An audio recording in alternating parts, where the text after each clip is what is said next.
Hi everyone, it's Hiro. You must be studying English for hours like memorizing all the words and reading difficult grammar books. But still, you must feel like you can't speak English, right? Then I guess you are now thinking, when will I be able to speak English? Will I really become fluent in English? But don't worry, it's not your fault. The problem is your learning method. Do you really want to be able to speak English? If so, listen to me. Today, I'm gonna tell you 4 steps that are essential for speaking English.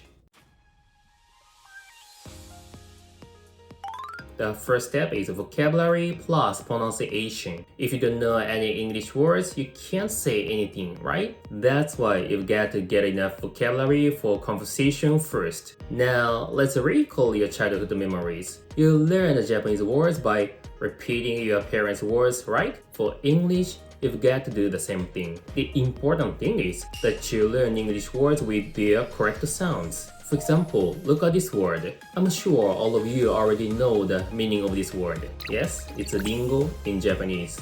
But can you pronounce it correctly? If you don't know the correct sound of the word, you can't recognize it when you hear it and you can't use it in conversation. For instance, if you pronounce apple as April, everyone will think you want to say April. Therefore, you have to learn English words together with their pronunciation. And my method for learning vocabulary and pronunciation is already uploaded on this channel. So check it out after this lesson.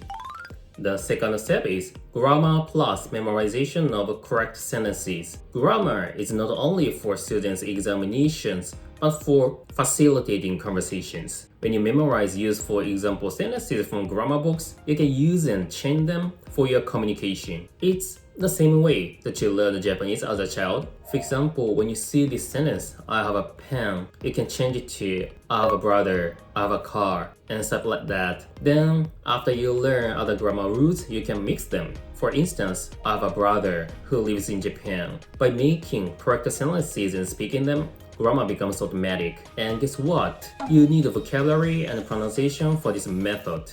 That's why you have to learn words and sounds first. By the way, a method for learning grammar is already uploaded on this channel for you.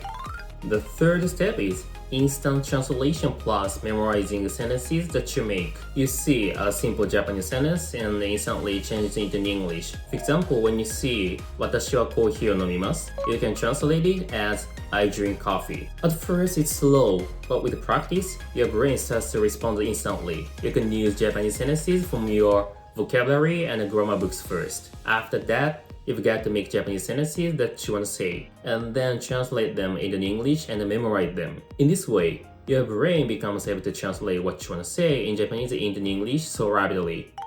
The conventional English teaching method usually ends at step 3, but I think it's not enough. That's because you'll always fall behind in English conversation due to translation time. So, how do we avoid this problem? The answer is conceptualization. For example, hungry is not お腹が空いた. It's a condition where your body needs food, right? So, you need to connect English words and sentences directly to your condition, situation, and ideas. But how? I think you must pronounce English words and sentences while trying to connect them with your condition, situation, and ideas. I know it's difficult, so this is the last step. When you have conceptual thinking, you can express yourself more freely in English, so you won't fall behind in conversation. Of course, I also feel this step is really difficult because I'm Japanese. But little by little, step by step, we can build concepts based on English. So let's keep it up together. Okay, let's recap today's lesson. Step 1, vocabulary and pronunciation. Step 2, grammar and memorization of sentences. Step 3, instant translation practice. Step 4, conceptualization. Follow these steps and your brain will shift from Japanese to English. Thank you for watching. See you next time.